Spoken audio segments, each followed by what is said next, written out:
In this video, we will discuss the concepts behind critical angle and total internal reflection. Assume we have a boundary, as represented by this red line, separating medium 1 from medium 2. And let's assume the index of refraction of medium 1 is n1, and likewise, the index of refraction of medium 2 is n2, with n1 greater than n2. Let's assume a ray of light is incident on this boundary from medium 1 going to medium 2, making an angle of incidence theta 1. Because n1 is greater than n2, this incident light will be refracted into medium 2 away from the normal, like that. With the angle of refraction, let's call it theta 2. Snell's law for this situation tells us n1 sine theta 1 equals n2 sine theta 2.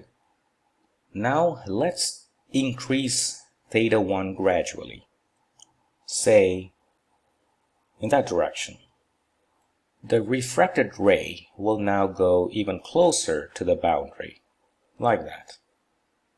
As you keep on increasing the incident angle, there will come a value of incident angle for which the incident ray will produce a refracted ray that goes exactly on top of the boundary separating medium 1 and medium 2, like that. The angle of incidence for which this happened, it's called the critical angle. And since this ray is refracted along the boundary separating medium 1 and medium 2, the angle of refraction becomes 90 degrees. So your theta 2 is 90 degrees. Substituting this information and that information in Snell's law gives the following. The critical angle is the new angle of incidence. So substituting theta c for theta 1, and now theta 2, or the angle of refraction, is 90 degrees, so sine 90 is 1, so n2 times 1. This enables us to calculate the critical angle. So sine theta c equals n2 over n1. So from here you can see the theta c only exists if n1 is greater than n2, then this ratio would be smaller than 1. And solving for critical angle, you simply get critical angle being arcsine of n2 over n1. A follow-up question is, what happens if you keep on increasing the angle of incidence beyond critical angle? So let's say for an incident ray like that. So for an angle of incidence greater than the critical angle, there will not be any refraction. All the rays will be reflected back to medium 1, like that. So this phenomenon is called total internal reflection.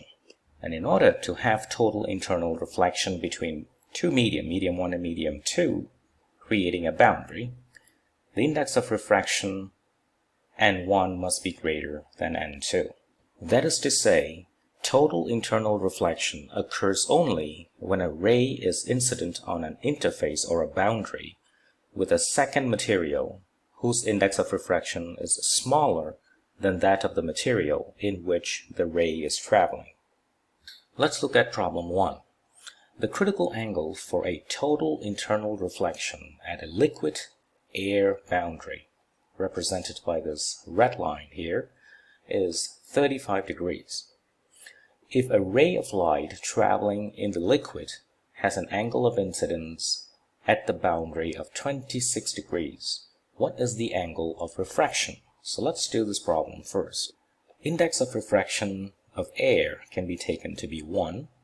Index of refraction of that liquid, we don't know, but we can figure that out because we are told that the critical angle for this boundary is given as 35 degrees. So we know from our previous discussion that sine of critical angle is given by the index of refraction of the second medium, in this case air, over index of refraction of the first medium, which in this case is liquid. We recall only when the light is traveling from liquid to air with angle of incidence equals to that critical angle, the refracted ray will be exactly on the boundary between liquid and air, like that. And as you increase the angle of incidence beyond the critical angle, you will have total internal reflection. Coming back to our calculation, we know that critical angle is 35 degrees for this case. Index of refraction of air is 1. Index of refraction of liquid can be calculated.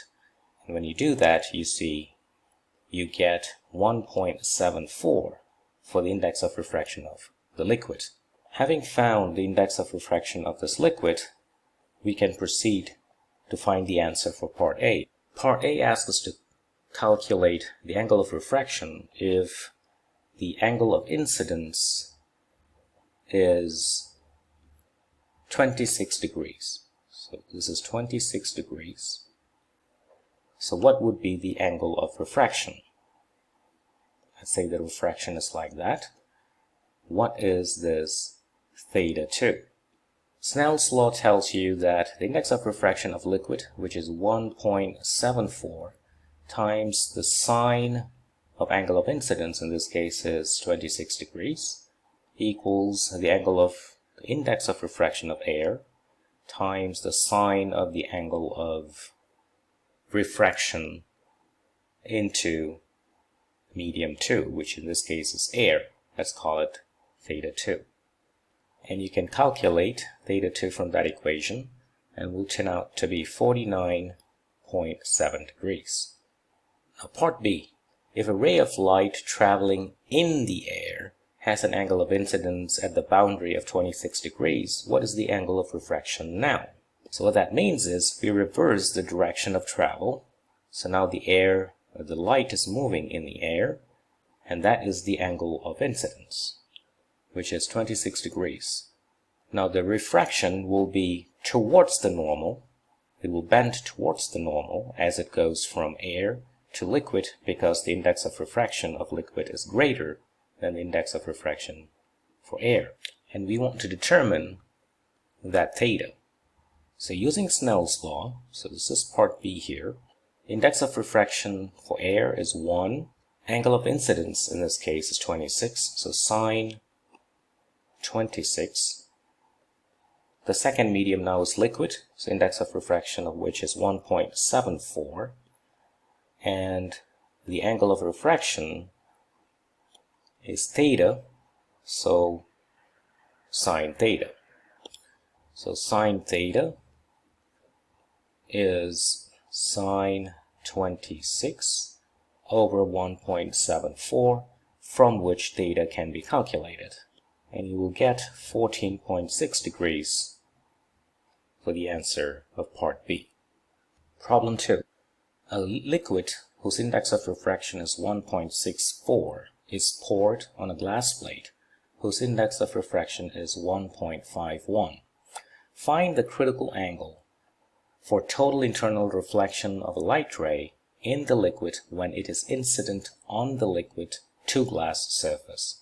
So of course the direction of the light ray is from liquid to glass, and it makes sense because the index of refraction of liquid is greater than the index of refraction for glass. Only then you will have total internal reflection.